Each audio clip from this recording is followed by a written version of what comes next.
Well, hello, this is Rosa. rcgkreations, how are you doing? I'm bringing it to you a Did You Know video. Didn't take much to make me giggle. Okay, what I'm doing is, today's video is going to be a quickie, little short one, is how to convert your coarse salt, and this is sea salt, okay? And it's coarse. And I'm going to show you how coarse is. See that? See how coarse that is? Whoops, let me do it slowly. See the big granules on it? Okay. And I grind it in my little blender. I do my little single one. You use what you have. I used to have a coffee bean grinder, but after 14 years, it finally went kapooey earlier today. The light comes on, but the spinner doesn't spin. Hubby looked at it, and there's no way to fix it, so we had to pitch it. So I was like, oh, what am I going to use now? Because that was my spice grinder that because we don't drink coffee, that I used to grind all my spices and turn things from coarse or like rosemary leaves, dehydrated rosemary leaves, parsley leaves, all that stuff, and make it into a powder. So, because I need to get this, because this salt was way down to here, and we have no more extra fine salt. But I know we had 2 of these coarse salt, and I do have a kosher salt, which is the really big granules of salt. But I'm not touching that because I do a lot of recipes where I need that kosher salt. But then this is what I've done, is I ground this up into smaller flakes from this coarse salt. Okay? And then let me show you, just so you see how soft it is. It's not so much soft, it's a finer grind. Let me put this in here. And I'll put it right next to each other.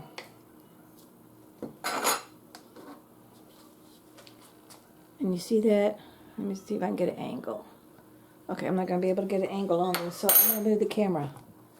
Let me turn this around so I can see where I'm at. So I'm in frame. Okay. This one here is a real coarse. See, you can see that? Is the real coarse salt.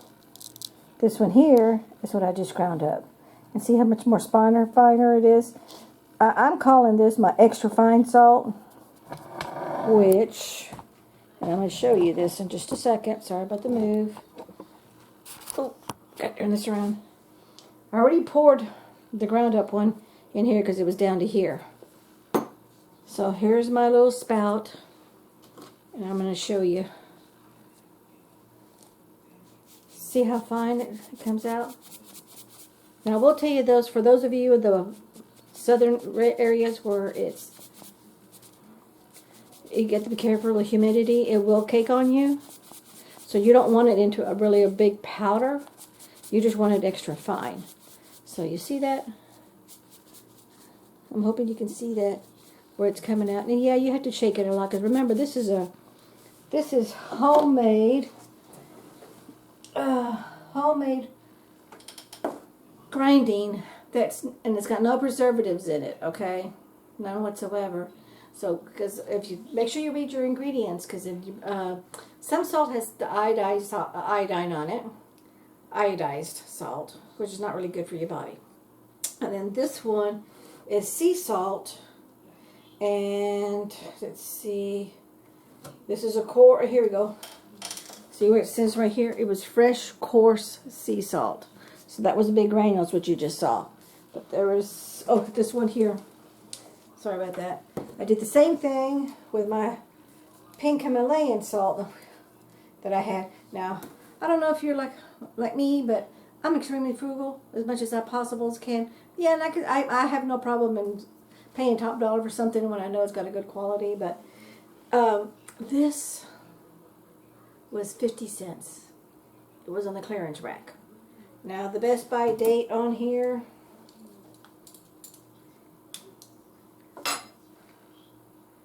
is October 14, 2022. So that was last year. But, and here's a big but, this is salt. Pretty much everybody knows that the federal government, Big Brother, requires everyone to put a best by date. That doesn't mean that it's expired and no good.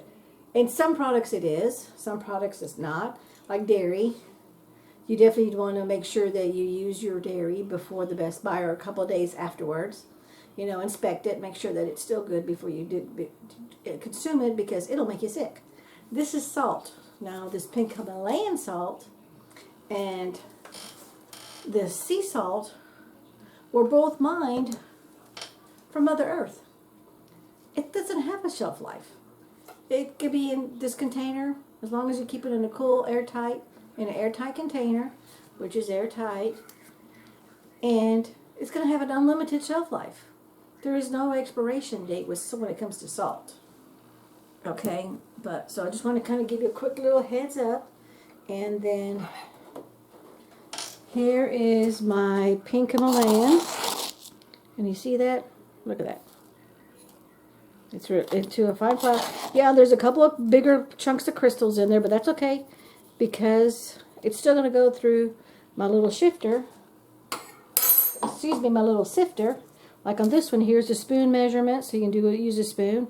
And here's the one with the little holes for the sifter. So, there's the little holes. And I'm going to show you. Look at that. It's coming out, not a problem. See that? So when you put this through your shaker to put on your food, you're going to be totally fine. So what you've done, if you bought something at a really decent price and converted it into regular table salt to use for on your plate, to season with on your plate, or put it in a recipe, whatever you need it for, it's what for you. And what's really nice is because you control it. I think it took me 2 or 3 times of pulsing this to get this consistency, because that's the consistency that I wanted. Now, again, use whatever tools you have. Don't go out and buy new ones unless you have the financial resources to do it. But if not, just use whatever tools that you have. So I've got that extra coarse, and my table was sanitized and cleaned before I started my project, which is what I try to do every time before I do any kind of a cooking project. Remember, we're eating this stuff, and I don't want to make hubby and I sick. And then I'm just gonna put it in there, and I'm gonna pulse it. Because I have the little Ninja. It's a Ninja Professional 1500 watt blender.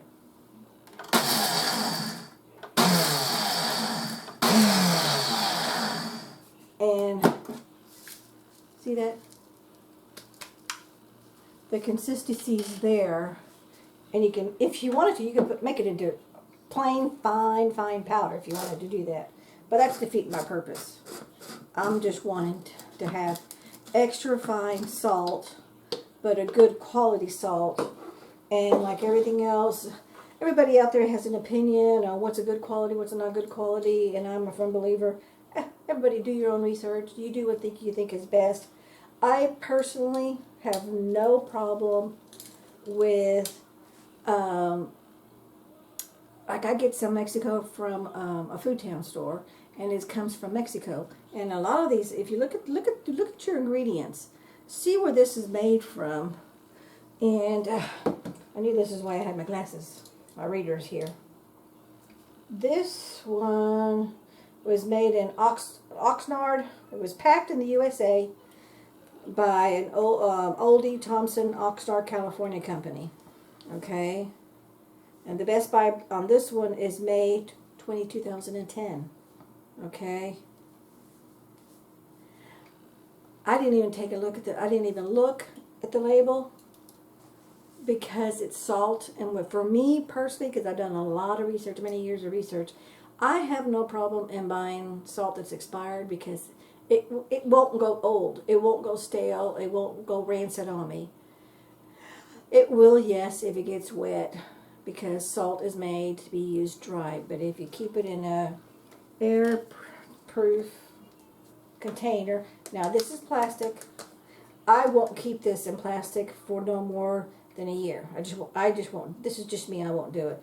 I'll put it in a glass jar, then I'll vacuum seal it. Okay, if I'm going to do long-term storage. But again, you can buy this stuff in bulk. It's all salt. 1 pound, 2 pounds, 5 pounds, 10 pounds, 25, 50 pounds, whatever. Because everybody's needs are different. Everybody's family sizes are different. So you do what you need to do. But for me, because I know this is what's going to get used every day on a weekly basis. And when this runs low, because this is what sits on my counter next to my stove. So this is what we use for everyday cooking. And when I'm doing my recipes here in the dining room, well, this is our kitchen table. This is what I'm always going to use for salt. This is it. And I just refill this. It's going to come out of this container. Now, when this container is empty, that's when I'm going to go into my bulk storage. And I have a smaller, it's a number 10 can. And then I got 2 half-gallon jars that were vacuum packed of the coarse salt. Okay?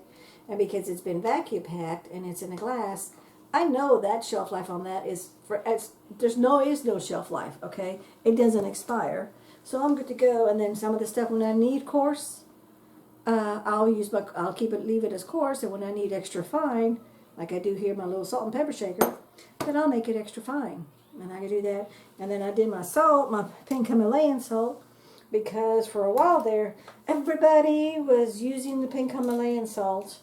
And everybody was saying, go stay away from the iodine. That what's the name of that old popular salt that's been around forever? It was here in the United States. Been around a long time. Honey, what's the name of that salt that we used to buy when we were little? The blue container with the little girl. Salt? Huh? No, the one with the little girl, the umbrella. Morton's. It was Morton's salt, and that was the salt that everybody used in their table and all their cooking. But that back then, because I'm 62, so hubby's 58, 57, 58. Yeah. He's 58. I forget. He's 58, but that's what we were raised on. That's all there was. There was nothing else. But now, with everything else the way it is, you have choices. Like, do you want pink Himalayan salt? Do you want sea salt? I don't even buy the Morton salt at all anymore because it has some of it. You have to read the bottle, the container, and a lot of it will sit there and say, here it is, this one here, pink Himalayan. I'm gonna get my readers. And here's a perfect example, and I'll bring this up to you. Pure Himalayan salt is made from sun to head. Pure Himalayan salt. This salt does not supply iodine, a necessary nutrient. Well, a lot of people feel iodine is a necessary nutrient. But, again, do your own research. You do what's best for you. Do you or do you not want iodine salt? And some of your family members may need it. Some of you may not. So, you get to do what you want, how you want to do it, and what's best for you. But I'm going to bring that up so you can see it and see where it says all that on there. Oh, I know it's reversed because of the camera. But it says this salt does not supply iodine, a necessary nutrient. So it's letting you know, but a lot of those are legal liability items where they have to state it somewhere on the container. And then, let me tell you the ingredients, because this is really important. The only ingredient this has is Himalayan salt. That's it. There's nothing else in it. Nothing. So that's pure. This ingredient has